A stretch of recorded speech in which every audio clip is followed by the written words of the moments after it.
இப்போ ஒரு கட்சியில் உறுப்பினரை சேரணும்னு வச்சிங்களேன். இப்போ பாஜகவில் சேரனா சிம்பிளிஃபை பண்ணிட்டாங்க. தமிழிசை காலத்திலே பண்ணாங்க. ஒரு மிஸ்கால் கொடுத்துட்டோம்னா உடனே ஒரு உறுப்பினர் உறுப்பினர் 2 முறை உங்கள் பேர் என்ன ஊர் என்ன போட்டு ஊர். இப்போ திமுக உறுப்பினரை சேரனா என்ன செய்யலாம்?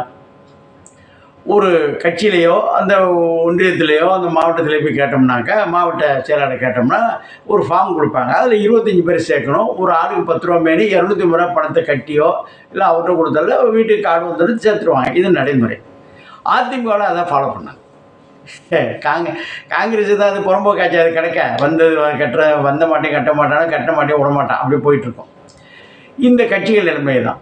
தாவேக்கால உறுப்பினரை சேர்னா என்ன செய்யணும்னா, நம்ம நேராக அந்த தாவேக்கா மெம்பர்ஷிப்புன்னு இந்த .comல போனோம்னாக்கா உங்களுடைய எலக்ட்ரோடு இந்த நம்பர் இருக்குல்ல, அந்த வாக்காளருடைய எண் இருக்குல்ல, அதை போட்டிங்கன்னா உங்கள் ஃபோட்டோவை அட்டாச் பண்ணணும்னா அந்த வாக்காளருடைய போட்டு உங்களுக்கு கார்டே கொடுத்துருவாங்க. தட் மீன்ஸ் வாட், வாக்காளர்கள் உள்ளதை மட்டும்தான் அந்த உறுப்பினராக சேர முடியும். இந்த பாருங்களேன், அப்படி சேர்த்த வகையில் எவ்வளோ பேர் இருக்காங்கன்னு பாருங்கள். 1,01,70,000 மேலே பார்த்துங்க, நீங்களே பாருங்கள். இது என்ன ஆச்சுன்னா கடைசி அந்த தேர்தல் ஒரு 5 நாளைக்கு முந்தைய நம்புங்க 25 லட்சம் பேர் சேர்ந்துருக்காங்க. இது நீங்கள் நானும் சொல்கிறது இல்லை, என்னடா அதுன்னு. ஆனால் என்னாச்சுன்னா அந்த ஒரு 4 நிலைவுத்துவான்கள் இருக்காங்கல்ல, யார் அந்த கோட்டீஸ்வரன் ஒரு நண்பர் இருப்பார், செந்தில். அவர் ரொம்ப போய் இந்த கம்ப்யூட்டரில் இந்த இது கற்றுக்கிட்டது காரணமே கருணாநிதி தான் சொல்லிவிட்டு அது வாங்கி கட்டிட்டார். அப்புறம் ஜீவ சகாப்தர், அவருக்கு என்ன, அதாவது 100 ரூபாய்க்கு நடுறாங்கன்னா இந்த 3 பேர் என்ன பண்ணுறாங்கன்னா 1000 ரூபாய் நடிச்சு கிடக்குறாங்க. அவர் அந்த திமுகன்னு போட்டால் யாரும் கேட்க போகிறதில்ல. திமுக நண்பர்கள் வருகிறார்கள்.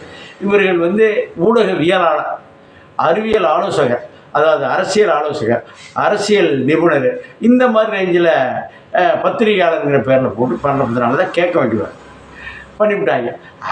அவர் எதுக்கு ஏன் போய் இதில் நின்னாங்க? அவர் ஒரு கிறிஸ்துவர் அப்படின்னு பண்ணுறதுலே ராஜா சொன்னார், ராஜா சொன்னார், ஆமையா நான் ஜோசப் விஜய் லெட்டர் பேட் அடிச்சிட்டார். இதில் பார்த்தாலும் உங்களுக்கு வாக்காளர் இதில் அப்படி தானே இருக்கும். அங்கே என்ன பண்ணிட்டாருன்னா இங்கேருந்து ஏன் போய் பெரம்பூரை நிற்கிறார், அவர் திருச்சி கிழக்கு மேற்கு ஏன் போய் நிற்கிறார், அவர் கிறிஸ்தவர்கள், அவர் கிறிஸ்தவர் அப்படிங்கிற பண்ணுவதற்காக மாங்காய் மடையன்களை அவங்க வாக்கு இது எடுத்தாங்கல்ல, இந்த உறுப்பினர் சீட்டு எடுத்தாங்கல்ல, உறுப்பினருக்கு நம்பர் எடுத்தாங்கல்ல, எந்த தொகுதியெல்லாம் வந்துடும். எந்த தொகுதியில் அதிகமாக இருக்க உறுப்பினர்கள் இருக்கான்னு கேட்டால் அந்த பெரம்பூர் தொகுதியிலையும் அந்த திருச்சி கிழக்கில் அதில் கிறிஸ்துவர் முஸ்லீம்லாம் கிடையாது. அவர் மைனாரிட்டிஸ் வந்து விட்டார். யார் ஓட்டை பிரிப்பார்கள் எடுப்பார்கள்? திமுககாரங்க கையை வச்சோம்னா வாய் வச்சுவிட்டு இருட்டு வீட்டில் திருட்டு கீச்சுமாரு கையை வச்சோம் தள்ளிட்டான். அந்த அந்த அந்த மாவட்ட செயலாளர் அது சிஎம் வீட்டில் இருப்பாங்க எப்போதும். அந்த கோபாலபுரம் அந்த வழியாக மன்னர் குடும்பம் அது அவங்க தாண்டி போக முடியாது.